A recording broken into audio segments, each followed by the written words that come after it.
Hello, नमस्कार. मी अंजली रेसिपीजमध्ये आपलं स्वागत आहे. तर आज आपण बनवणार आहोत मस्तपैकी कोल्हापूरची सुप्रसिद्ध अशी कोल्हापुरी मिसळ. तर आपण मिसळ तयार करणार आहोत. तर सुरुवातीला आपण कुकरमध्ये पाणी घेतलेलं आहे.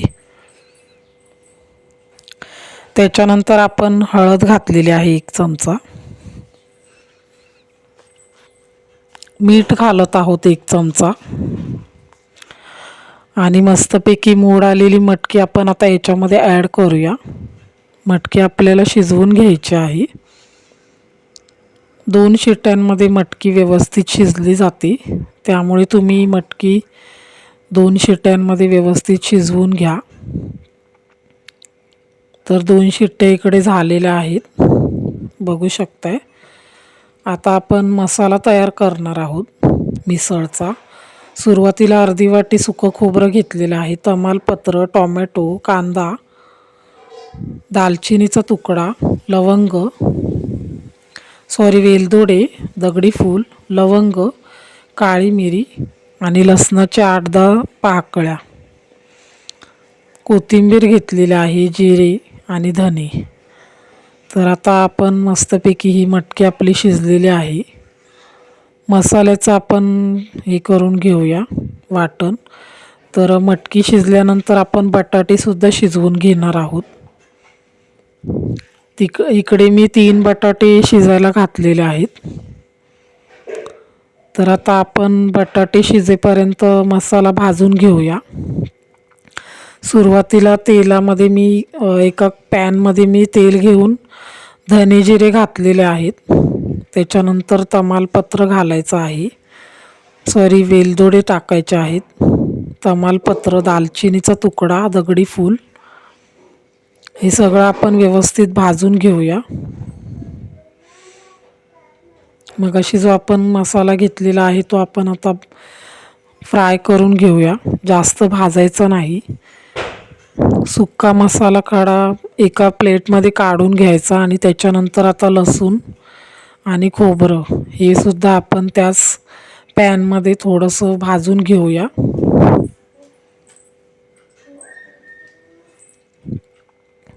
खोबरं आपलं थोडंसं भाजत आलेलं आहे, जास्त भाजायचं नाही, नाहीतर करपू शकतो. खोबरं भाजत आल्यानंतर आपण आता कांदा घालून घेऊया. बघू शकताय खोबरं आपलं थोडंसं लालसर करून घेतलेलं आहे. आणि आता कांदा घातल्यानंतर कांदासुद्धा थोडासा लालसर करून घेऊया. कोल्हापूरमध्ये हा मसाला कोल्हापुरी मिसळ जर बनवायची असेल तर हा मसाला तुम्ही एकदा नक्की ट्राय करून बघा. त्याच्यानंतर मी टोमॅटो घातलेले आहेत. टोमॅटो पण आपल्याला व्यवस्थित भाजून घेऊया व्यवस्थित तेलामध्ये. तर मसाल्याचा खूप छान वास येत आहे. मिसळ बनवायची असेल तर हा मसाला तुम्ही नक्की ट्राय करून बघा आणि मला नक्की सांगा मिसळ कशी झालेली आहे ते. आपण आता कोथिंबीर घातलेली आहे वरून आणि हा मसाला व्यवस्थित थंड झाल्यानंतर मिक्सरमध्ये घालून आपण त्याचं वाटण करून घेऊया. मसाला थंड झाल्यानंतर अशा पद्धतीने वाटण आपलं तयार झालेलं आहे मिसळचा. तर आता दुसऱ्या कढईमध्ये मी तेल घातलेलं आहे. त्याच्यानंतर तेलामध्ये आपण आता कांदा घातलेला आहे. इकडे मी 1 कांदा बारीक चिरून घातलेला आहे. कांदा भाजत आल्यानंतर आता मगाशी आपण ज्या मसाल्याचं वाटण केलेलं ते आपण ह्याच्यामध्ये ॲड करूया. सुरुवातीला मी 2 चमचे घातलेला आहे.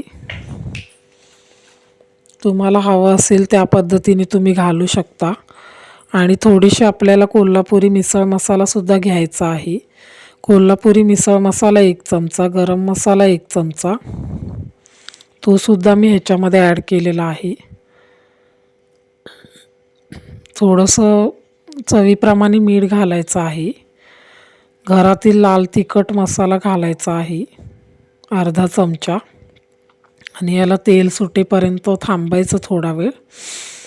मसाल्याचा खूप छान सुवास येत आहे आता या मसाल्यामध्ये आपण थोडीशी मटकी घालायची आहे, एकदम थोडीशी. आणि ते मटकीचं मगाशी पाणी होतं ते आपण याच्यामध्ये ॲड करून घेऊया. तुम्हाला हवं असेल तर तुम्ही अजून थोडंसं पाणी घालू शकता. आणि मस्तपैकी आपली अशी मिसळची तर्री तयार झालेली आहे. थोडीशी साखर घालायची आणि वरून कोथिंबिरीने सर्व करायचं. तर त्याच्यानंतर आता आपण बटाट्याची भाजी करणार आहोत. एका पॅनमध्ये मी तेल घातलेलं आहे.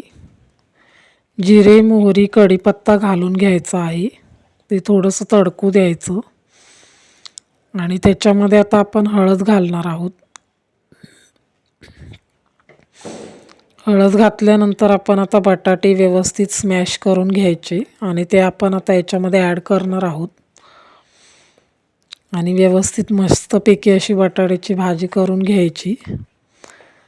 चवीप्रमाणे मीठ घालून घेऊया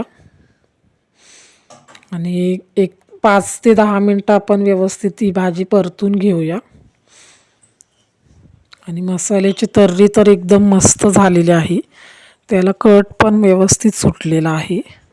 तर आपली भाजी तयार झालेली आहे, बघू शकताय मस्तपैकी. मी वरून चवीप्रमाणे मीठ घातलेलं आहे आणि अशा पद्धतीने मी बटाट्याची भाजी करून घेतलेली आहे.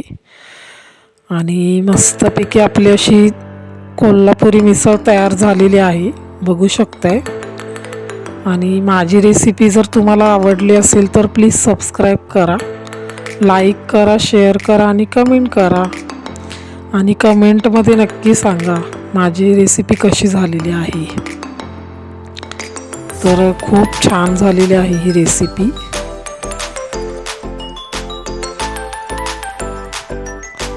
Thank you, bye.